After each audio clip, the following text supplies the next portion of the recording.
Magandang araw mga kababayan, ito ang PNN, Panahon News Network, ang inyong daily weather news authority ng bansa. Tumama na ang Super Typhoon Bobby sa Rota Island sa Northern Mariana Island. Ito ang isa sa pinakamalakas na bagyong nakaapekto sa Rota, kabuuan ng Mariana Island sa buwan ng Hulyo. Ang pinakamatinding epekto ay naranasan sa loob ng eye wall nito, ang bahagi ng bagyo na naglalaman ng pinakamalakas na hangin at pinakamatinding buhos ng ulan. Sa bahaging ito, posible ang matinding pinsala sa mga istruktura, pagbagsak ng mga puno at linya ng kuryente at mapanganib ng storm surge sa mga baybaying lugar. Sa Saipan, nananatiling nakataas ang typhoon warning habang patuloy na nakakaranas ang malalakas na bugso ng hangin at tuloy-tuloy na pag-ulan. Dahil sa lawak ng sirkulasyon ng bagyo, hindi lamang ang mismong dinaanan ng sentro ang naapektuhan, kundi ang maging mga kalapit na isla nito. Mga kababayan, bagamat nagsimula ng lumayo ang sentro ng Super Typhoon Bobby mula sa Mariana Islands, nananatili pa rin itong isa sa pinakamalakas na sistema. Ang lakas ng hangin nito ay tinatayang nasa 215 kilometers kada oras na may pagbuksong umaabot na sa 265 kilometers bawat oras. Sa kasalukuyan, mas pinapaboran sa mga forecast model ang isang west-northwestward na galaw nito. Kung magpapatuloy ang trend na ito, inaasahang papasok ito sa ating Philippine Area of Responsibility o PAR sa mga susunod na araw at bibigyan ng local name na Bagyong Inday. Ang ikasyam na bagyo ngayong taong 2026 at ikalawang bagyo naman ngayong buwan ng Hulyo. Mahalaga tandaan na ang inaasahang landas ng forecast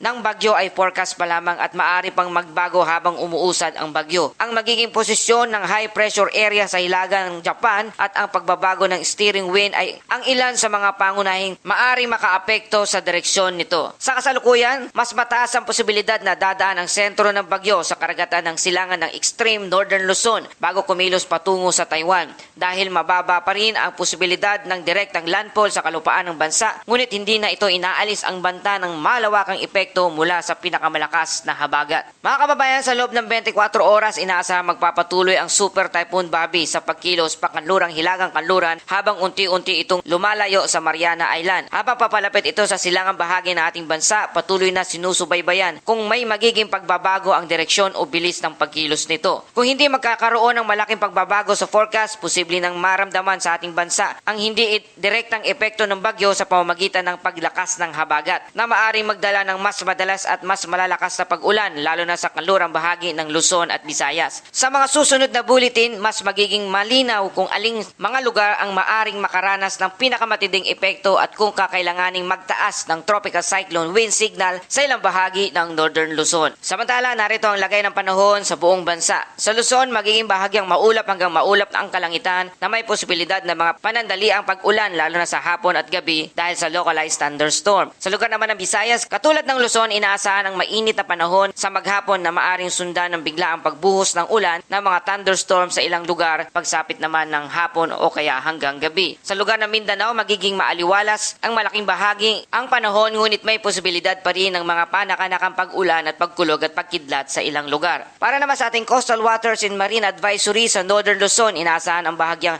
hanggang katamtamang taas ng alon na nasa pagitan ng 0.6 hanggang 1.5 metro ang taas. Ganon din ang kondisyon sa silangang bahagi ng Central Luzon, Southern Luzon at Visayas. Sa Mindanao at iba pang bahagi ng bansa, manatiling bahagya hanggang katamtaman ng pag-alon ng dagat. Sa ngayon ay ligtas pa rin makapaglayag ang karamihan ng maliliit na sasakyang pandagat, subalit pinapayuhan pa rin ang mga mangingisda na patuloy na mag-monitor ng mga opisyal weather updates. Mga kababayan, bagamat wala pang direktang epekto ang Super Typhoon Bobby sa ating bansa, mahalagang samantalin ang panahong ito upang maghanda. Patuloy na subaybayan ang mga official updates na pag-asa dahil sa posibleng pagbabago ng direksyon ng bagyo. Sa mga lugar na makakaranas ng mga thunderstorm ngayong hapon at gabi, maging maingat at sa biglaang pagbaha at malalakas na kidlat at pabugso-bugsong hangin. At para sa ating Bible verse of the day mula sa Awit 46 verse 1, ang Diyos ang ating kanlungan at kalakasan, handang saklolo sa oras ng kaguluhan. Mga kababayan, maraming bagay sa buhay ang hindi natin kontrolado. Katulad ng lagay ng panahon na maaring magbago ang direksyon ng bagyo at maaari ring magbago ang ating mga plano. Ngunit may isang bagay na hindi nagbabago, ang katapatan ng Diyos. Kapag ang ating puso ay nakasandig sa Kanya, mayroon tayong kapayapaan kahit may mga unos na dumarating. Ang tunay na seguridad ay hindi lamang nagmula sa matibay na tahanan o sapat na paghahanda, kundi sa matatag na pananampalataya sa Panginoon na laging kasama natin sa bawat pagsubok. At yan ating pinakabagong ulat panahon ngayong araw. Maraming salamat sa inyong panunood. Mag-ingat, manatiling handa at pagpalain tayo ng ating Panginoon. Ito ang PNN, Panahon News Network, ang inyong daily weather news authority sa bansa. Muli hanggang sa susunod na ulat panahon.